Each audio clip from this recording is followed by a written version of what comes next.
Newark International Airport has been beset by delays after the radar system malfunctioned, leaving controllers unable to see or communicate with aircraft in their sector for approximately 90 seconds.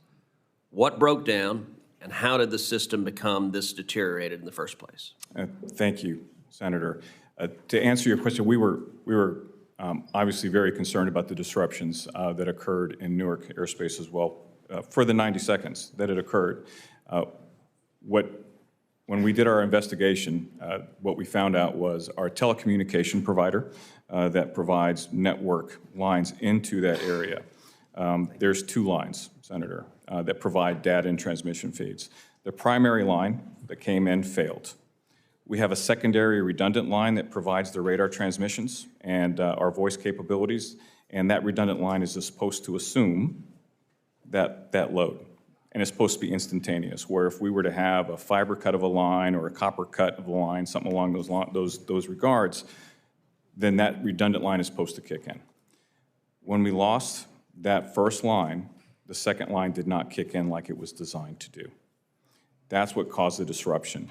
The disruption was for 90 seconds. The aircraft, I'm an air traffic controller by trade, so I'm just going to talk like an air traffic controller if that's okay.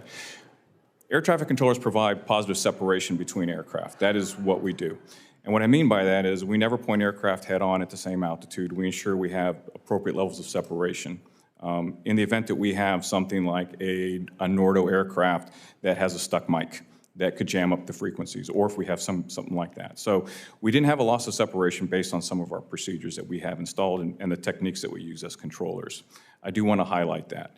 But 90 seconds is a long time for an air traffic controller. So although we have contingencies in place that we use to make sure that we keep aircraft safe, it is a long disruption for a radar screen to go blank or not to be able to talk to aircraft. So that was something that we wanted to take a look at, and we have put in corrective measures since that happened to ensure that those redundancies are better for that airspace.